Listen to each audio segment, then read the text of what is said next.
muy conocidos. Que algunos tienen. Las preguntas que algunos tienen. Y bueno, es porque el 85-90% de las personas, las que sean miembros de iglesia, maestros, estudiantes, todo el mundo, casi todo el mundo llega a esa porción. Yo creo que lo hicimos en la aplicación. Llegan a esa porción y entonces comienzan en el versículo, creo que 20, ¿no? De Mateo 7, y van allí de cabeza y entonces se encuentran esa frase. Y claro, interpretan esa frase pues según ellos, según la doctrina de su denominación. Porque piensan que esa frase y lo que está dicho ahí, está dicho ahí de manera aislada, ¿no? Eso ya, como lo dijimos, lo hacen egresados del seminario y con años de experiencia. Con años de experiencia y doctores. Bueno, porque el doctorado que tú consigas, por lo general, en cualquier sitio, si te vas son como especializaciones en la doctrina de la denominación de ese seminario. Ese seminario puede ser bautista. Entonces seguro que es una especialización en cuanto a la doctrina de la Reforma, la nacida en la Reforma. Entonces son calvinistas, luteranos, predestinación total. No vas a ver otra cosa. Lo que de lo que se trata es de saber todo. Un doctor es eso, saber todo, absolutamente todo lo que se dijo, o por lo menos tener conocimientos o los recursos necesarios para saber dónde se halla cierta información sobre, por ejemplo, el calvinismo, o sobre los doctores pentecostales, también los pentecostales, bueno, aquellos que siguen la línea de Arminio, saber todo lo que dijo Arminio, y en caso de que un doctor en teología de perfil pentecostal, y ojo que pentecostales hay muchos grupos y a veces diferentes, no todos creen de la misma manera como los mesiánicos, ¿sí? Ahora hablaremos de eso también, damos una pequeña información. Ese doctor de corte o perfil pentecostal pues es arminiano y sabe todo lo que pasó con Arminio, sobre todo sus seguidores, que son los que van a completar la doctrina, van a seguir esa línea completando la doctrina arminiana. No, bueno, Arminio había sido un gran líder calvinista, la mano derecha de Beza y de Calvino, pero se dio cuenta cuando lo desafiaron. Eso lo hemos dicho ya en otros vídeos. Lo desafiaron, él empezó a investigar a releer la Biblia, y se fue a los padres de la iglesia sin echarle tierra a los padres de la iglesia como hizo Lutero. Bueno, él aceptó solo a Agustín. A Agustín le pareció una maravilla porque coincidía con la manera que él tenía de ver las cosas. Entonces, ese señor solo sabe lo de Arminio. Bueno, lo que pasa es que Arminio estuvo muy centrado en la Biblia y en los padres de la iglesia, la doctrina del siglo I, II, III, IV. Entonces, no se suele equivocar un doctor arminiano o pentecostal en esa área arminiana, no se suele equivocar. Bueno, el tema de las lenguas y las revelaciones nuevas y a veces ciertas inmoralidades que hay en algunos templos pentecostales es otro tema. Esa es otra cosa. es otra cosa. De eso no estamos hablando aquí ahora. Y bueno, es que Arminio lo que hizo fue regresarnos de nuevo, centrarnos otra vez, sacó a la gente, bueno, no la sacó del calvinismo luterano, sino que empezó con una doctrina bíblica, nos regresó de nuevo a una doctrina mucho más centrada en la Biblia, en la verdad bíblica, y que era la que se traía de la iglesia primitiva. De la iglesia primitiva no encuentras los temas de estos señores en cuanto a la gracia, la justificación, la predestinación, la ley, los mandamientos. Eso que dijeron ellos dos, no lo encuentras en los padres de la iglesia. Los padres de la iglesia no son infalibles, simplemente reflejaron lo que se creía, la doctrina, en puntos importantes que se creía desde tiempo atrás, desde el siglo I, desde los apóstoles, porque Ignacio, Policarpo, por ejemplo, Policarpo, Ignacio,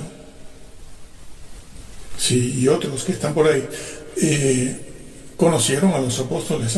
Unos conocieron a Juan y otros a Pedro, y algunos a los dos, aunque sea de vista a los dos, pero ellos estuvieron allí. Entonces, y regresando otra vez a lo que estaba, por donde habíamos empezado, estas personas vienen, claro, y vienen ahí, entonces te leen el versículo, nunca os conocí. Y ya así, de buenas a primeras, puede ser un doctor, puede ser un licenciado, puede ser una persona de púlpito, una persona de banco, preparada, universitaria. ¿Pero qué sabe esa gente de esto? Entonces, ven ese versículo y así de buenas a primeras, ven esa porción. A ver, el versículo, por cierto, el 21 es, nunca os conocí. Ahí empiezan, se meten de cabeza en este versículo y ya está. Llegan a ese pasaje, cada quien, pues, el adventista lo interpretará según lo haya dicho la señora Elena. El testigo de Jehová lo hará según Russell y todos los demás. ¿Sí? Los mormones lo interpretarán a su manera, y el luterano a su manera, el calvinista a su manera, el bautista a su manera, y así cada quien, el mesiánico a su manera. Claro que algunos estarán más acertados que otros. Claro, los que no creen en el decálogo como un medio para guardar alcanzar la salvación que ha recibido gratuitamente, sean luteranos o no son los únicos que pisotean el decálogo, la ley, el sermón del monte, que es lo que estamos viendo ahora, ¿no? Sea quien sea, por supuesto que no acepta, no acepta que este versículo en su contexto, porque para entender este versículo, nunca os aprobé, tienes que empezar en el capítulo 5, en las bienaventuranzas, o en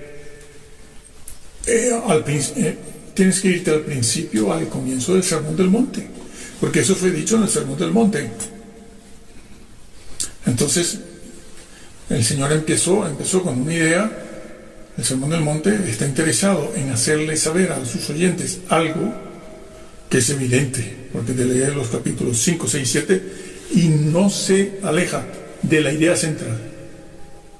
No se aleja de la idea central, que justicia, verdad y salvación. Esa es la idea central del sermón del monte. Por eso habla del infierno. Claro, la ajena de fuego, que no es el Hades, el lago de fuego. Las tinieblas de afuera es el lago de fuego. Por cierto, ¿quién usó, quién trajo, quién puso de moda esa frase, el lago de fuego? Perdón, el tinieblas de afuera. Jesús fue el que habló de eso, tinieblas de afuera. La usó para los hijos del reino, serán echados en las tinieblas de afuera. ¿Quiénes eran los hijos del reino en aquel momento? Todos los judíos que le adversaban, todos ellos, los mandó al lago de fuego. Bueno, entonces, eso es lo que pasa, vienen aquí y empiezan a ir a los púlpitos con mensajes completamente distorsionados, que no reflejan lo que está aquí. Porque esa frase significa justo lo que dijo 1 o 2 versículos antes. El 19. No, el 20. El 20. Está allí, es el mismo vocablo, no es el mismo vocablo gnosco. Y entonces dice, bueno, en esta versión, por sus frutos los reconoceréis. Me parece que Reina Valera, esta es la del 60, pero la de 1909 o 1800, 1909, y por supuesto que la de la 1602, que quisieron cambiarlo, sí, en la Biblia del Cántaro. No es honesto eso. Porque eso lo hizo el señor Casiodoro. Casiodoro de Reina. No, viene usted, la actualiza y le pone su nombre y la vende como si usted lo hubiese hecho. Usted no ha hecho la traducción. Usted actualizó las palabras. Pero no me quedo ahí porque le pusieron el nombre de la Biblia del Cántaro. No es justo, no es honesto. Delante del Señor, eso va a juicio. Bueno, entonces, ese vocablo gnosco está ahí, justo un versículo antes, para hablar de cómo reconocer a los falsos profetas, los fariseos, los saduceos que le adversaban y que no siguen la verdad, porque es lo que va a decir ahora en el capítulo 20, el versículo 23, 22, 23, contra la Torá. Porque Jesús no está hablando en un contexto cristiano, no está hablando en el contexto occidental. Él es judío, está hablando en un contexto judío. Y cuando dice anomia, porque ese es el vocablo que se utiliza primero para hablar de cómo reconocer exactamente. La traducción más cercana al original es allí, en el versículo 20, por sus frutos los reconoceréis. Porque habla de una actividad, ese vocablo, ahí en ese contexto habla de una acción, aquí es un verbo de acción. Tienes que hacer algo, reconocer, sin discernimiento no puedes, ¿no? Habla de reconocer. Y cuando va a hablar, se emplaza al día del juicio, también dice lo mismo. Porque en el día del juicio están esas personas cristianas, estos sí son cristianos, cuando van allí quieren entrar, entonces esgrimen toda esa serie de virtudes, ¿no? De dones puestos al servicio de Dios. Y entonces el Señor lo que les está diciendo a ellos también, dice, yo no les reconocí nunca ese ministerio, ¿no? ¿Qué es lo que está pasando? Pero abrumadoramente, ¿no? Bueno, eso es lo que les pasa. Entonces, y ya aislaron el Sermón del Monte, ya está. Ya, eso es así. Claro, llega un luterano calvinista y cualquier otra persona que no se da cuenta de que el decálogo, los mandamientos de Dios deben cumplirse y tenerse presentes, todos ellos, para guardar y alcanzar la salvación recibida por gracia, pues entonces llegan aquí y dicen, no, eso es falsa conversión. No, eso es que los judíos eran todos muy malos. Los judíos eran traidores. No se habían convertido los judíos. No, eso es que los curas pusieron eso ahí. Ese es el hablado mucho. Entonces, y fíjense lo que dijo el Señor en el Sermón del Monte, nada menos. Claro, en el siglo XVI había que negar esto. Pero es que dentro del Sermón del Monte está la ley y los profetas. ¿Cómo hacemos? Sí, bueno, yo creo que aquí mismo está. Porque está en el capítulo 7 también. Dice, así que, la regla de oro famosa, ya hemos hablado de los vídeos de ellos. Así que, todas las cosas que queráis que los hombres hagan con vosotros, así también haced vosotros con ellos. Porque esto es la ley, los profetas, está ahí, señores. Y se la citó al rico en el Hades, en el infierno. Y cuando le preguntaron por el primer mandamiento, también sacó la ley y los profetas. No hay amor donde no hay ley y profetas.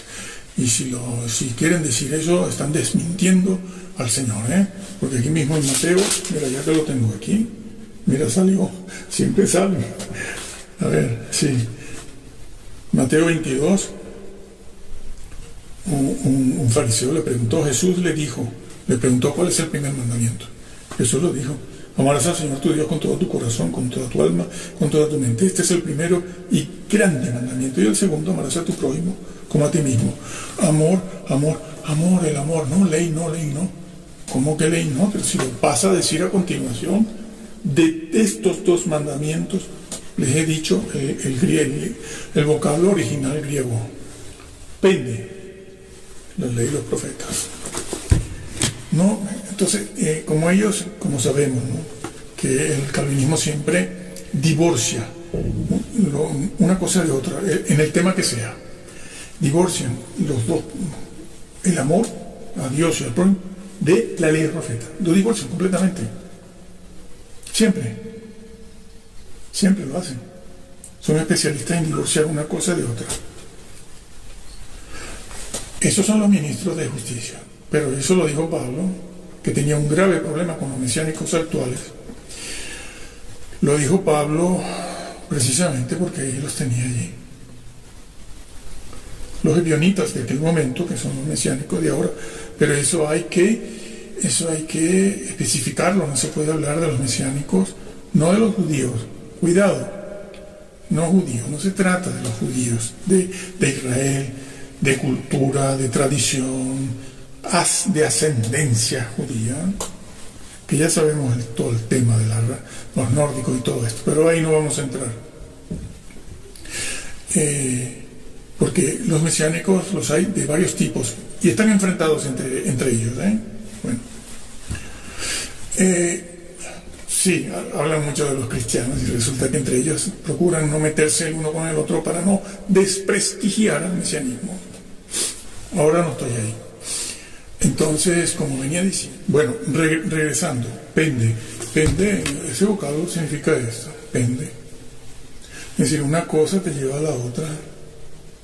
No, esto no, esa no es la idea ahí. Esto no. El amor está completamente, por eso dice que si cumples la ley, cúmplela. Para que guardes la salvación y la alcances, la que has recibido gratuitamente. Pero al hacer eso también estás cumpliendo con la justicia social, que fue lo que le reclamó el Señor al rico. Por eso el rico habla de arrepentimiento, que les gusta mucho a todos, evangélicos, cristianos y mesiánicos, hablar que si la ley, que si los corderos que mataban, que eso no, que tal. No, en el Antiguo Testamento se conocía el arrepentimiento también, y el rico se lo saca en un momento de mucha angustia, porque cuando pasas al otro nivel, los faros y los focos se te encienden, lo que tú sabías y guardaste y olvidaste, y él se lo saca, ¿no? Y eso es pende. No desvincules, porque entonces te va a pasar lo que al rico. Pende. Cuando una cosa cuelga de la otra, no tengo nada aquí. Pende así. Eso es. Se entiende fácilmente. Entonces, eso es justicia. Por eso dice, si vuestra justicia no fuere mayor, lo está diciendo casi al comienzo del Sermón del Monte. Y allí en el Sermón del Monte habla del infierno, una cosa insólita, que estos señores del siglo XIX niegan el infierno, le dan unas vueltas, total que al final no existe. ¿No? Cuando Jesús allí habla, y los que dicen también que el infierno no es eterno, pero el Señor mismo en su boquita dijo que no se apagará nunca. Bueno, métanse en esos vocablos, todo, nunca, para que vean los matices que tienen. Aquí no estamos en la aplicación, no podemos verlo. ¿Y qué significa eso? Nunca es nunca. Nunca se apagará, y lo dice muchas veces el Señor. Él mismo, ¿no? No hay que ir a Pedro, no hay que ir a Pablo, no hay que ir a nadie. Sí fue el Señor el que habló de eso, señores. Entonces, y él mismo habló del infierno, bueno, la ajena, pero obviamente es la ajena.